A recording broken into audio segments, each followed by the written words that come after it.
আসসালামু আলাইকুম। তারেক জিয়ার একের পর এক ভুল সিদ্ধান্তে ভরাডুবি হচ্ছে বিএনপি। তারেক জিয়ার ভুলে বিএনপির পরাজয় নিশ্চিত। তারেক জিয়া যশোর নির্বাচনে যেই ভুল করছে, যেই প্যানেল দিয়েছে, এই প্যানেলটা পরাজয়ের একেবারে দ্বারপ্রান্তে। যে অবস্থা দেখা যাচ্ছে, ছাত্রছাত্রীদের যে অবস্থা এবং যে খবর শোনা যাচ্ছে, জগন্নাথ বিশ্ববিদ্যালয় ছাত্র সংসদের শিবির নিরঙ্কুশ বিজয়ের পথে। তার আগে তারেক জিয়া ঢাকা বিশ্ববিদ্যালয়ের প্যানেলটা তারেক জিয়া দিয়েছিল লন্ডনে বসে। এখন এটা নিয়ে অনেক বিতর্ক হয়েছে, কারণ সেখানে ছাত্র দলের অনেক সিনিয়র প্রার্থী ছিল, অনেক জনপ্রিয় প্রার্থী ছিল ঢাকা বিশ্ববিদ্যালয়ে। তাদেরকে বাদ দিয়ে এই আবির সহ এই প্যানেলটা দিয়েছিল, আবির মায়ের প্যানেলটা, যে প্যানেলটা একেবারে ভরাডুবি হয়েছে। এটা ছাত্র দলের ভরাডুবি ঘটেনি, এটা তারেক জিয়ার ভরাডুবি ঘটছে তার ভুলে। তারেক জিয়ার রাজনীতি যে সঠিক না এবং রাজনীতি যে বুঝে না, রাজনীতির জন্য যে যোগ্য না, তারেক জিয়া যে একটা অযোগ্য এবং ব্যর্থ রাজনীতিবিদ, এটা তার বড় প্রমাণ ছিল ঢাকা বিশ্ববিদ্যালয়। তারপর জাহাঙ্গীরনগর বিশ্ববিদ্যালয়ে তার দেয়া প্যানেল পরাজিত হয়েছে।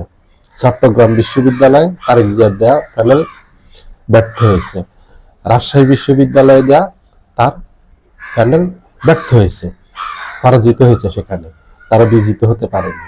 এটা হলো তারেক জিয়ার ভুল রাজনীতি এবং ও যে অযোগ্য রাজনীতিবিদ, রাজনীতির যে কোনো ধরনের যোগ্যতা নেই, এটা তার বড় প্রমাণ। এবং আজকে জগন্নাথ বিশ্ববিদ্যালয় অবস্থা যা দেখা যাচ্ছে এবং যা খবর শোনা যাচ্ছে, তাতে বোঝা যাচ্ছে আগের 4টা বিশ্ববিদ্যালয়ের মতো ঢাকা বিশ্ববিদ্যালয়, চট্টগ্রাম বিশ্ববিদ্যালয়, রাজশাহী বিশ্ববিদ্যালয়, জাহাঙ্গীরনগর বিশ্ববিদ্যালয়ের মতো পরাজয় ঘটতে যাচ্ছে এই জগন্নাথ বিশ্ববিদ্যালয়ে।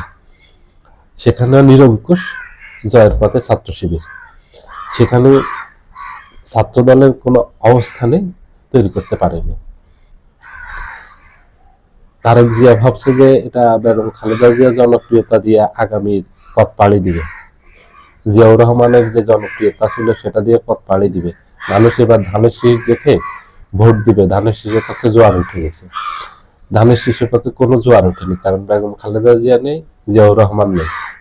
বেগম খালেদা জিয়া সেই, বিএনপিও নেই, সেই নীতি আদর্শও নেই। এই জন্য মানুষ বিএনপি থেকে সরে গেছে।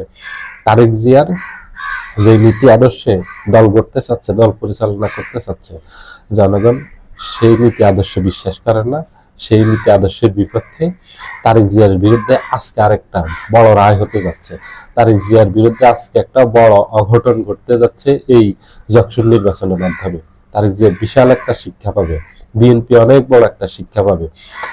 আগামী 26-এ এই যে 26শে ফেব্রুয়ারির 12 ফেব্রুয়ারি নির্বাচন, সেখানেও বিএনপির চরম ভরাডুবি ঘটবে। বিএনপি যত জায়গায় যত নাটক করেছে সব ব্যর্থ হয়েছে, যত অপকৌশল করেছে সব ব্যর্থ হয়েছে। গত 18 মাস থেকে বিএনপি ব্যর্থ একটা দলে পরিণত হয়েছে। তাদের রাজনীতি ব্যর্থ হয়েছে বাংলাদেশে। তাদের কোনো রাজনীতি সাধারণ মানুষ গ্রহণ করেনি।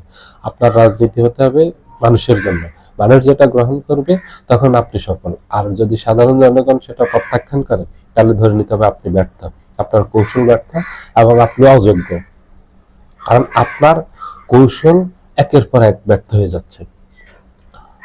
আপনার রাজনৈতিক যেই প্রজ্ঞা, তার পরিচয় পাওয়া যাচ্ছে কতটুকু আপনি রাজনৈতিক প্রজ্ঞা রাখেন, জ্ঞান রাখেন, রাজনীতিতে রাজনৈতিক কতটুকু যোগ্যতা আপনার আছে। আপনার একের পর এক চেষ্টা, কৌশল সব ব্যর্থ হয়ে যাচ্ছে, সব পরাজিত হচ্ছে। শুধু বিএনপির কাছে না, অন্যান্য দলের কাছে কৌশলগুলি পরাজিত হচ্ছে।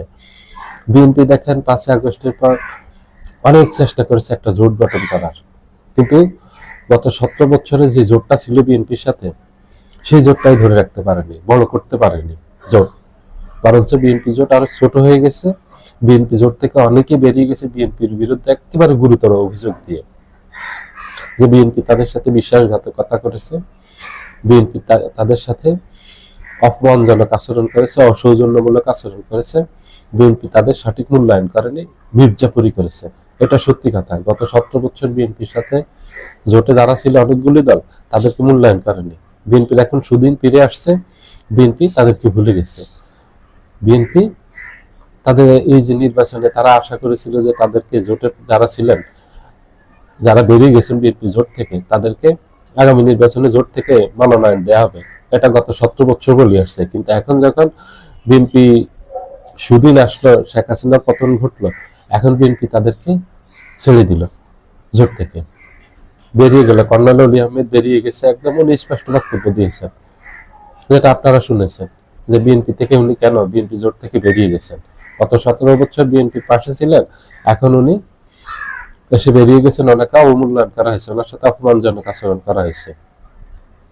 এইভাবে বিএনপির একের পর এক জোট প্রার্থী যারা বেরিয়ে গেছেন জোট থেকে, সবার একই অভিযোগ, সেম অভিযোগ প্রত্যেকের, এবং এই অভিযোগগুলি সবগুলি সত্য, সবগুলি প্রমাণিত। বিএনপি যে তাদের সাথে অপমানজনক আচরণ করেছেন এবং বিশ্বাসঘাতকতা করেছেন। গত 17 বছর বিএনপির দুঃসময়ে এসব জোট প্রার্থীরা পাশে ছিল, কিন্তু তাদেরকে মূল্যায়ন করা হয়নি। এই যে বিএনপির ভুল রাজনীতি, এবং এটা হলো অযোগ্যতার একটা বড় প্রমাণ। কারণ আপনি রাজপথে যখন মিত্রহীন হয়ে পড়বেন আপনার ভুল সিদ্ধান্তের কারণে, তখন আপনার রাজনীতি আর থাকবে না, আপনার রাজনীতি মানুষ গ্রহণ করবে না, আপনার উপর মানুষের বিশ্বাস আস্থা থাকবে না। আপনি একসময় রাজনীতিতে একলা হয়ে যাবেন, আওয়ামী লীগের মতো। আওয়ামী লীগের থেকে যখন আজকে ভুল রাজনীতির কারণে, অপরাজনীতির কারণে, এই বিশ্বাসঘাতকতার কারণে শেখ হাসিনাকে কেউ বিশ্বাস করতো না। দেখেন আজকে আওয়ামী লীগের রাজনীতির পরিণতি কি?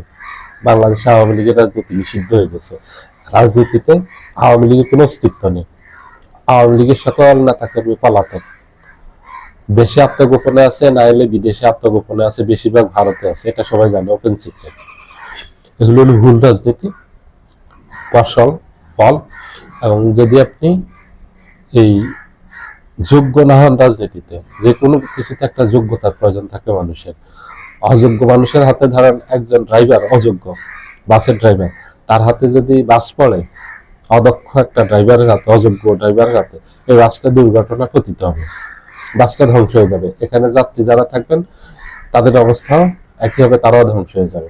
ঠিক একটা রাজনৈতিক দলের নেতৃত্ব যদি অযোগ্য হয়, অদক্ষ হয়, তাহলে ওই বাসের মতো পরিণতি ঘটে, রাস্তা যেমন দুর্ঘটনায় ঘটে ধ্বংস হয়ে যায়, যাত্রী যারা থাকে তারাও ধ্বংস হয়ে যায়। ঠিক একইভাবে বিএনপি রাজনীতি ওই ভুল, অযোগ্য, অদক্ষ রাজনীতিবিদের হাতে পড়লে বিএনপি রাজনীতিটা একেবারে ধ্বংস হয়ে যাবে, শেষ হয়ে যাবে। যেটা শেখ হাসিনা করে গেছে, এই ভুল করে গেছে, এবং রাজনৈতিক যোগ্যতা ছিল না, তার দক্ষতা ছিল না, যার কারণে আওয়ামী লীগকে আজকে করুণ পরিণতি ভোগ করতে হচ্ছে। যদি একই পথে বিএনপি হাঁটে এবং যদি বিএনপি এখনো নিজেকে না শুধরায়, তাহলে বিএনপির পরিণতিও আওয়ামী লীগের মতো হবে। সবাই ভালো থাকবেন, আল্লাহ হাফিজ।